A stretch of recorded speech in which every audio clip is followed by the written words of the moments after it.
Falcon confirmed for January? Ewoks and Jawas become the new meta? Insert mandatory General Grievous blurb? All this right after this.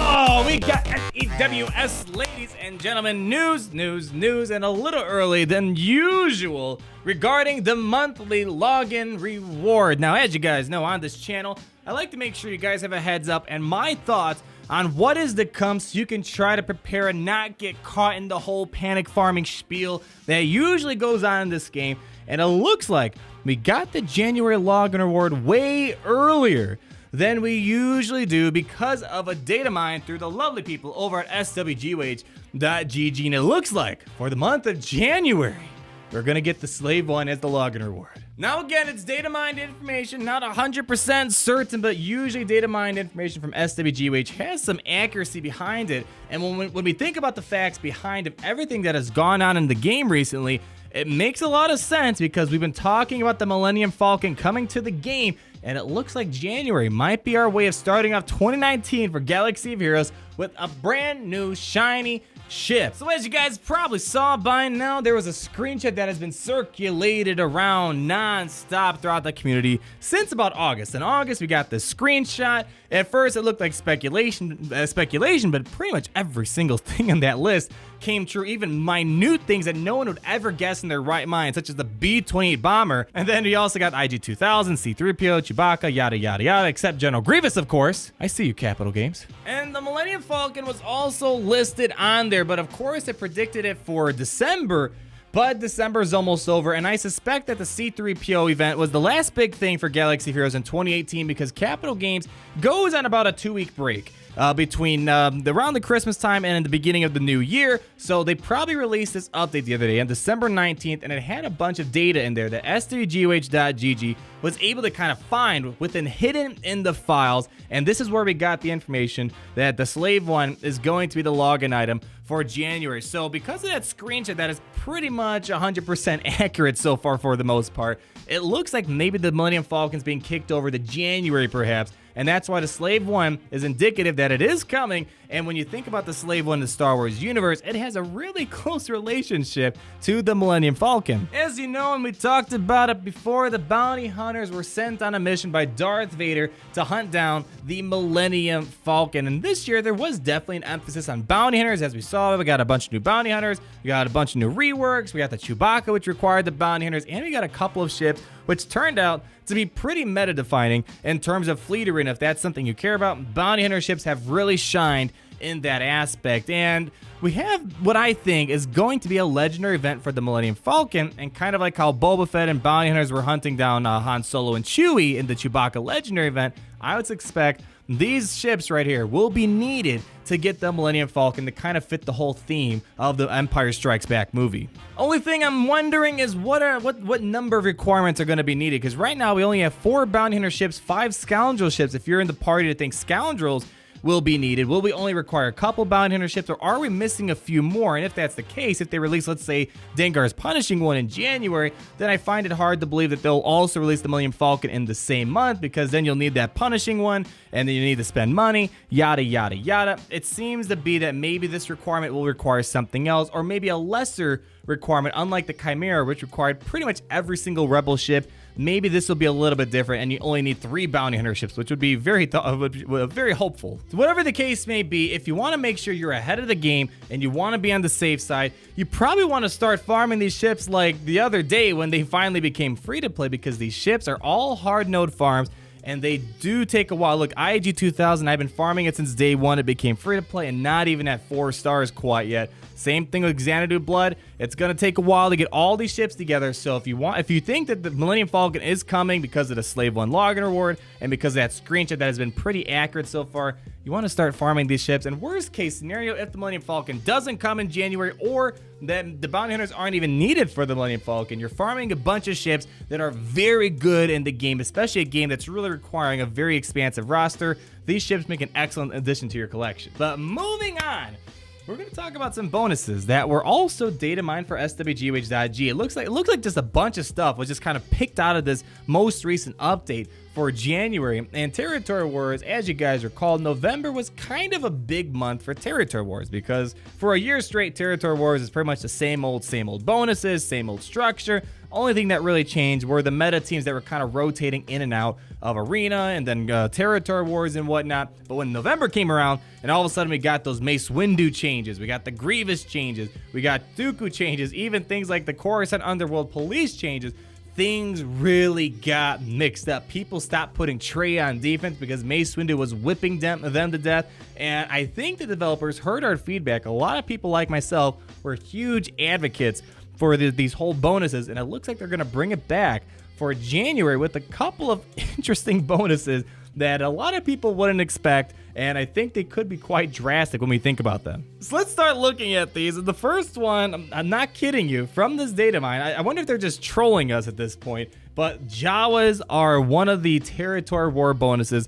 that are predicted from this data mine to be upcoming soon, and I've been using Jawas for a lot of bad teams in Grand Arena just for fun during my live stream, just so we all can have some funs and giggles, and they're actually an interesting faction, but with these bonuses, they could be trouble if we think about it. Let's read it together. Jawas have a 50% chance to stun the target enemy when they use an ability, which can't be evaded, but it can be resisted, and Jawas gain 20% offense for each stunned enemy. Then, when Jawas attack a stunned enemy, they shock them for 2 turns and call other Jawa allies to assist. So shock for Jawas is interesting because shock has so far been only a Sith mechanism. And one thing that people kind of don't give Jawas enough credit for is the fact that they have some really good thermal detonator stuff going on. And with thermal detonators getting buffed this year because you can't cleanse them, makes the thermal detonators a bit more interesting with this faction because Jawa Engineer puts thermal detonators on the basic, but then Jawa Scavenger, instead of waiting for several turns for the thermal detonator to explode,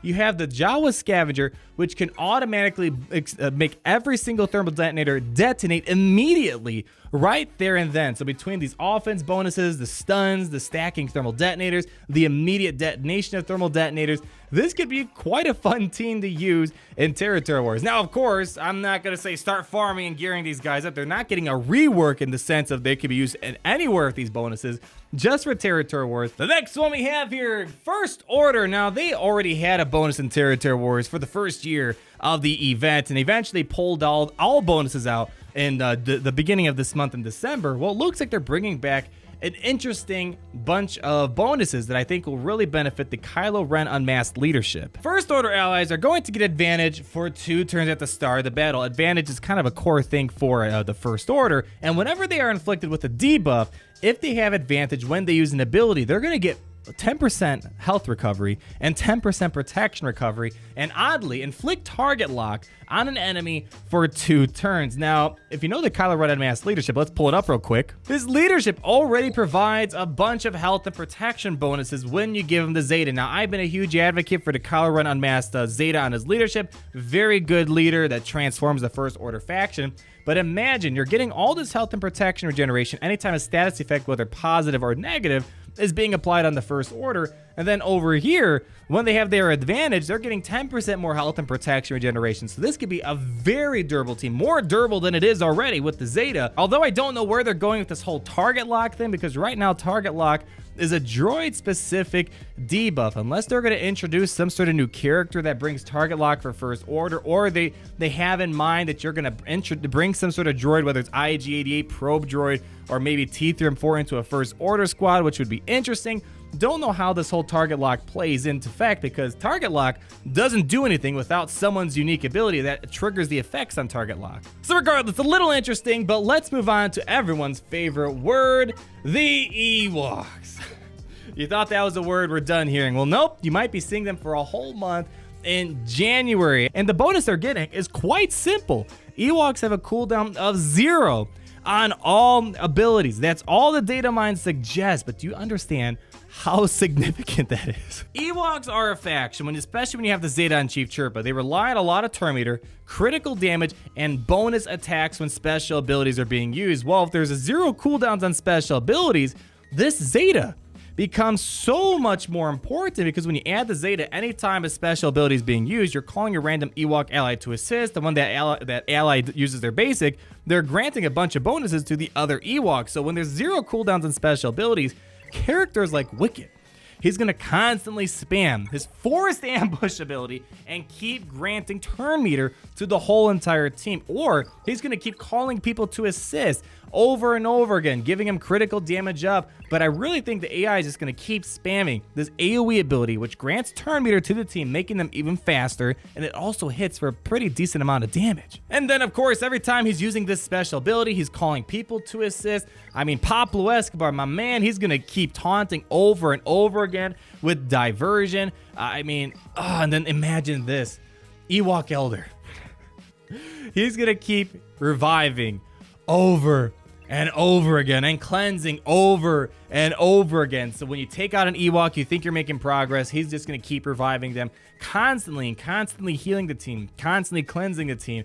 This could spell a lot of trouble for people going up against Ewoks, and it's going to be lovely for people who have Ewoks. You're going to have the time of your life with these guys. But now, what I'm most excited for, someone actually brought this question up the other day during a live stream, and they asked, how would I rework the clone faction? And immediately I was like, they need more damage, they need more protection, they need more health, and they need someone to kind of taunt for the team. Well, it looks like if this data mine is true, we're going to get a bunch of clone trooper bonuses for territory wars that kind of addresses a lot of those concerns I had. For each clone trooper that's on the field, you're going to get 25% health, 25% protection, 25% offense, and 25% defense for each clone trooper ally. And then clone troopers will gain 100% critical chance and then 100% critical damage while they have no debuffs. And when they attack out of turn, clone troopers will dispel all the debuffs on the other clone trooper allies, and then they're going to dispel buffs on the target enemy and gain 20% turn meter. Look, every time this is scoring a critical hit, you're reducing the cooldown of the 212th attack by 1. So if you have a 100% critical chance, plus your mods, which probably add more critical chance, likely Commander Cody is going to spam this 212th attack over and over and over again, because you're going to reduce this by 5 each and every time, which allows him to use it the next turn that's coming around. So Commander Cody could become very threatening with the clone team, with calling them constantly every single time they're using critical hits on the 212th attack. But that's gonna be it for today's video, ladies and gentlemen. I mean, the only thing to take away really from this video, even though it's not 100% confirmed, it's been data mined, it's hiding in the files somewhere, just be on the lookout. I hate when people get caught off guard in a game like this for something they really want, and they end up spending money, or they end up waiting for another several months. We have a pretty big head start here. December 20th, we have an idea that the slave one is going to be the login reward. Millennium Falcon might be around the corner, so guys, start farming those bounty hunter ships, because I have a feeling they're going to be needed for something big. And of course, let me know what you think about these territory war bonuses. Some of them are crazy, but I would love to hear your thoughts. But with that said, like this video if you love General Grievous, comment down below if you love General Grievous, and of course, be sure to subscribe if you love General Grievous. And until the next video.